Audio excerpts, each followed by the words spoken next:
Erika Eleniak joins us on the program tonight. So happy to have you with us, and you will be at the Chiller Convention in Parsippany next week. I will. Along with some people that you may know. Yes. From your vast career. I think quite a few this time. It's very exciting. I tell you what, that's one of the reasons I really feel so fortunate to get to do shows, especially Chiller is a great show. It's just such a wonderful place to go and reconnect with people and meet new people, and Chiller brings in such a great variety of different, guests and celebrities. So it's a lot of fun. In fact, a co-star from a movie you made in 1994 will be there, William McNamara. That's correct. I understand that. That's going to be wonderful. I have to ask you about this film. Sure. It was sort of like an updated version of The Last Detail. Right. Right, yes. with Randy Quaid. I'm talking about the movie Chasers, directed by Dennis Hopper, who unfortunately passed away, I guess about a year and a half ago? Correct. Something like that? Recently, that's right. Now, considering his reputation, which may have been built on myth, right. How was it like working with him, and especially being directed by him? Well, very, very different experiences. Working with Dennis, being friends with Dennis socially, and working with Dennis rather as an actor, and then being a pal, and then working with him as a director. All three very different experiences. What a great guy! I mean, a lot of fun. Such a great sense of humor, dry sense of humor, which I tend to have. So that was just really fun. Very personable. As an actor, generous, fun, just very giving, and always in the moment, always on his game. As a director, very difficult. I will say that Dennis was probably the hardest director that I've ever had to work with. Wow. God bless him, and God bless you. I love you, Dennis. But he was tough. He was very, very clear, definitely on what he wanted in each shot, and there was just going to be no flexibility, I found, whatsoever at all. And a director knowing their vision is, of course, very important. You want your leader to be clear, but it was just really hard. It was a lot of, I think, old school techniques for him that maybe he was shown along the way, and I mean very kind of archaic, that maybe some negative reinforcement would kind of help you, or he could get a certain reaction out of you that, he wanted to get. And I'm very much don't work like that. I'm pretty hypersensitive. Mm-hmm. So for me, if you just shoot real straight with me and tell me what it is that you want and tell me why you're asking me. I need explanation. I'm just one of those people. So it could have just very well have been he and I, But he was sort of very old school. I was, you're going to be told that this is what you're doing. You don't really need to know why, just do it. And for me, if I can't wrap my brain around what I'm doing, there is a definite trust issue there, but I think there needs to be kind of a balance. That's just my personal opinion, you know what I mean? So right. You're telling me that I'm going somewhere and I have it makes no sense to me whatsoever. It's hard for me to make it my own and sell it and make it, you know what I mean? And so if you can tell me why I'm going over there, then, and I hate to sound cliche, what's my motivation? Right. But honestly, if you tell me and you can help me to understand what I'm doing, then, oh yeah, no problem. I see I've got it. I'm there. But if you just say, just do it, and you're thinking, but that's the polar opposite of what I think that I would be doing here. You just go, just do it. And if you don't do it, you're going to have problems. And so that was kind of my very candid, very honest experience. Like I said, God bless him. No disrespect. That was just his way. And it was a definite experience. And you know what? Pretty great to have lots of different experiences. So now I can say I've experienced working with someone that has, no flexibility. Right. And what that experience is like. It's tough. You got to get tough when you're in those situations. Well, it's interesting because obviously there are directors in the past who behaved that way, and there might be directors now that do the same thing. Absolutely, I imagine, yeah. And I was thinking, not to compare Dennis Hopper to Chaplin, which I wouldn't do, but a very similar style of working. And what Chaplin would do in the 1920s, he would essentially act out everyone's part for them. Right. And they would have to imitate what he was doing. Years later, I don't know why I'm bringing this up, but years later. I know exactly, it's very interesting. In 1968, he returned to directing after not having directed films for maybe 15 years. Right. And he did a movie called A Countess from Hong Kong with Marlon Brando and Sophia Loren. Okay. And they got on the set and they couldn't handle it. Yeah. Because that was just not the way people worked in 1968. You're right on this with me. And I think, in reading some of Dennis's early upbringing in his career, rather, and some of the people that he'd worked with, he actually, and I cannot remember the incredibly notable director, by the way, too, so this is embarrassing, but it was a director who was also iconic. Maybe like Nicholas Ray or something like that? Oh, I can't remember. And I can see it right in my, it was not that I can see it.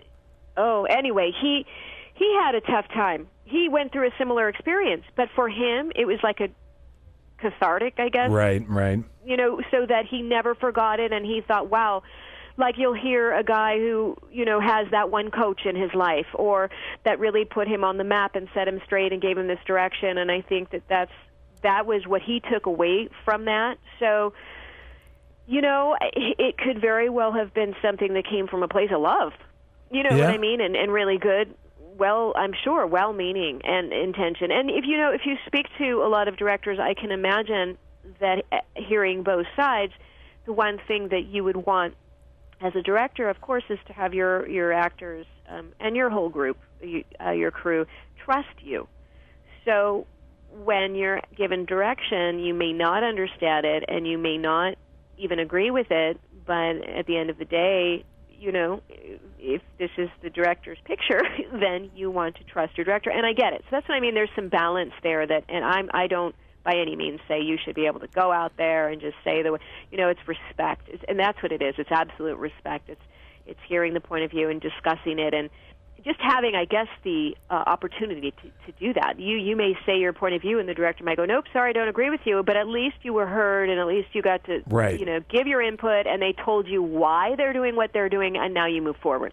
But to just have it be that this is what we're doing, you're not doing it, and I mean stop rolling camera every single time. And if you didn't know what you were doing, then it just was a very difficult way to work. It was hard, and it was a very difficult experience.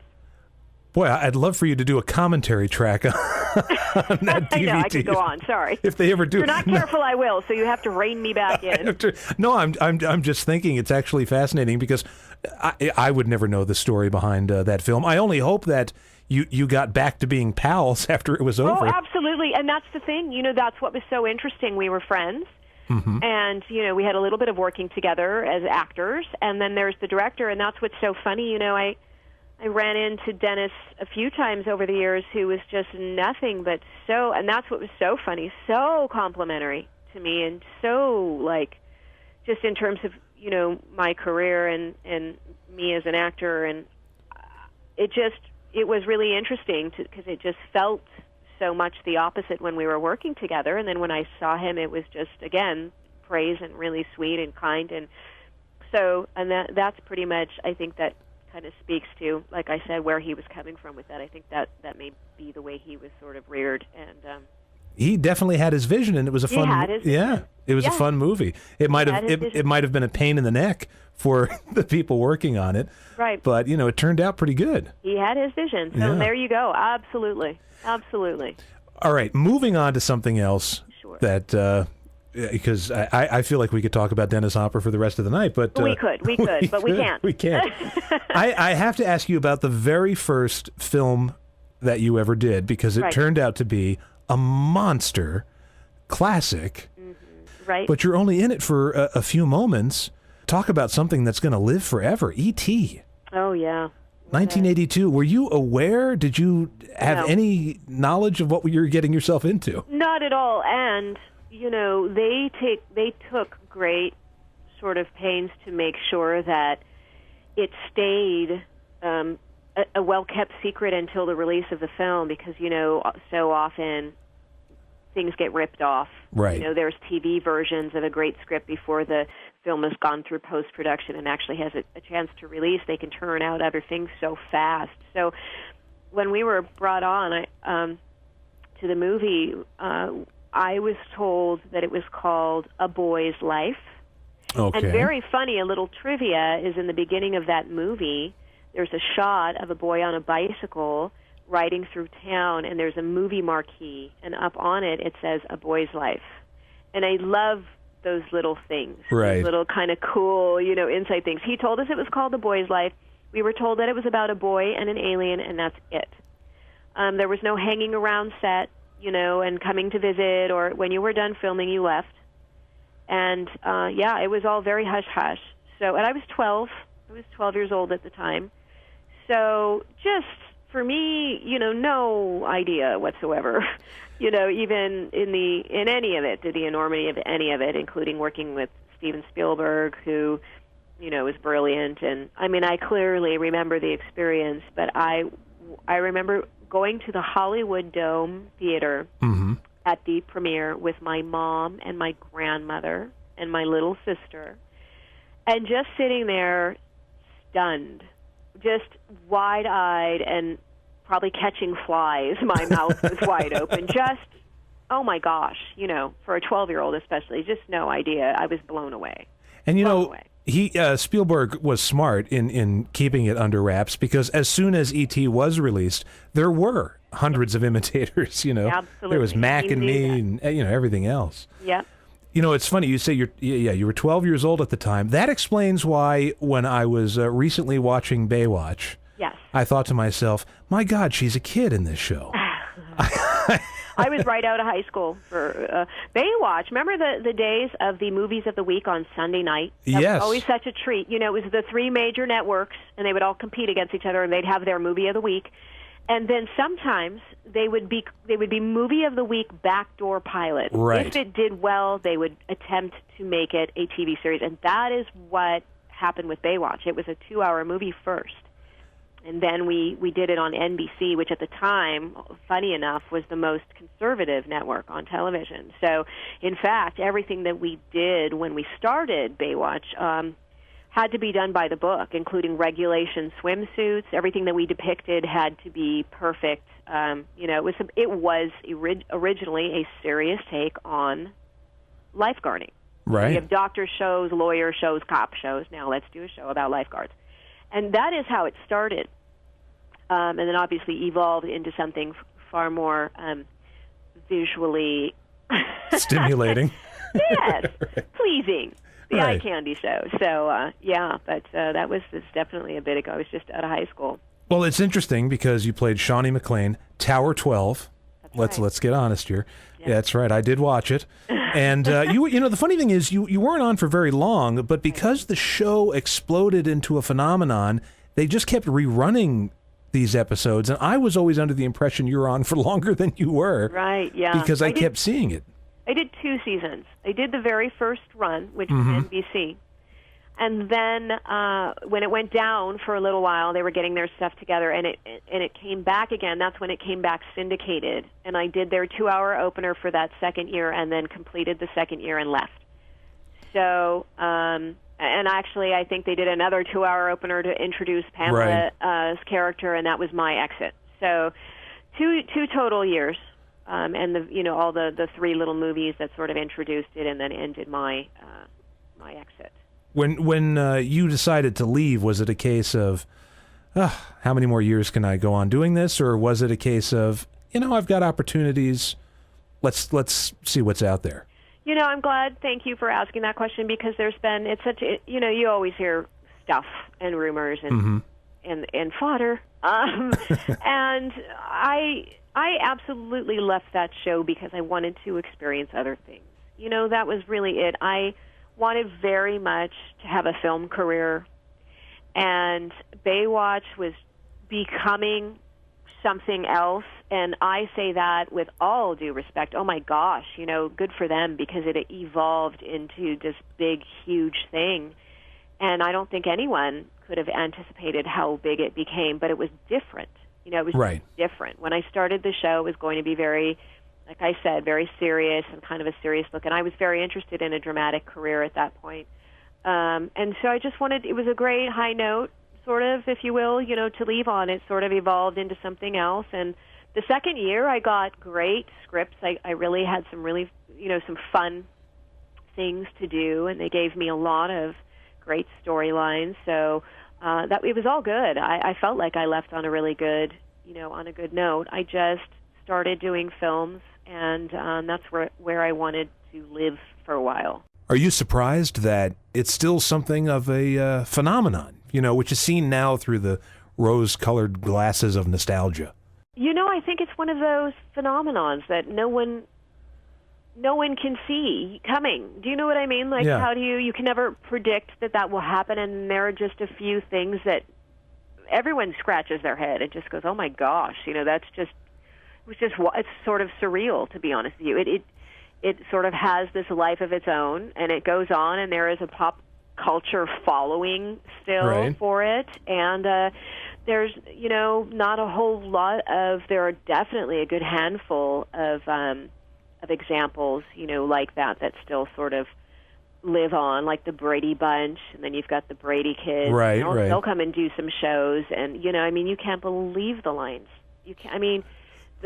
For people to come and see. Oh, them. Sure. And there's a good handful of shows that sort of, for whatever reason, they stood out in their season, in that time, right. And then really sort of, and then because of that show, Baywatch had a worldwide audience.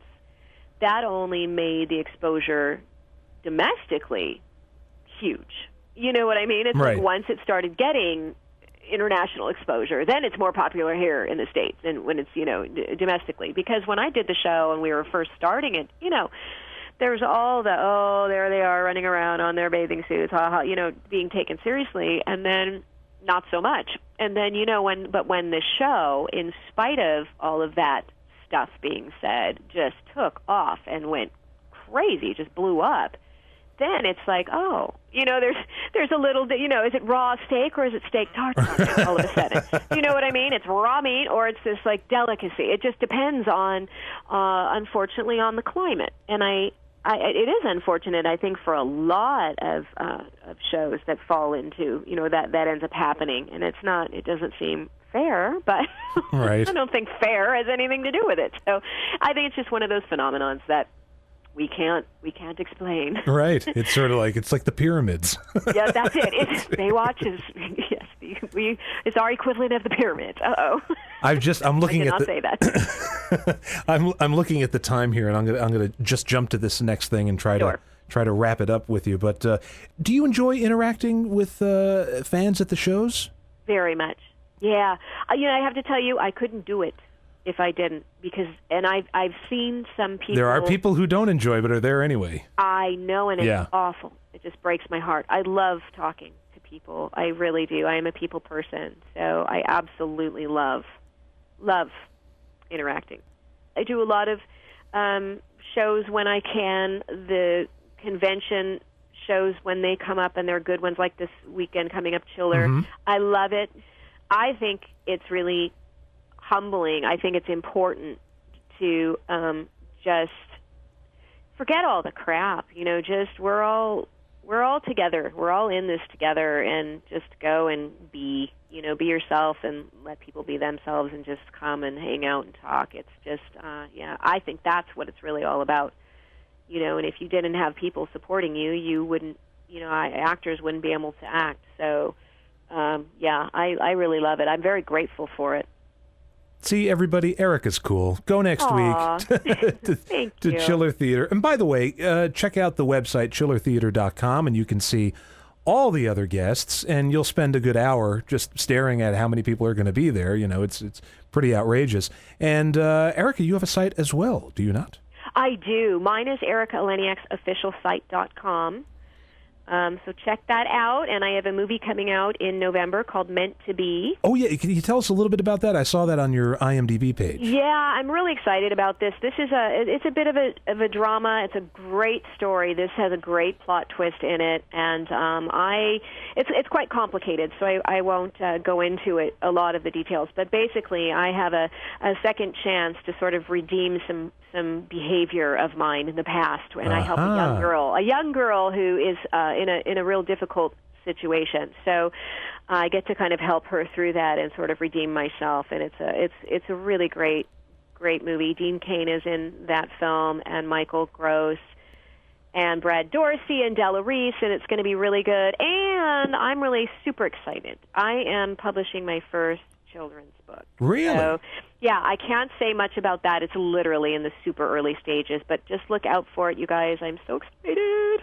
And your co-star that you just mentioned, Dean Cain, will also be at Yes, he will. How could that slip my mind? Dean will be there. Come and see Dean. Yes, absolutely. You guys have to come out. They're such great people. I'm excited. I can't wait to walk around and ogle everybody, talk to everybody. Well, I thank you so much for coming on the show and taking a little stroll down memory lane, with Dennis Hopper and E.T. Thanks so much, and you have a great night. You too. See you later, Ghosty. All right. Bye-bye. Bye.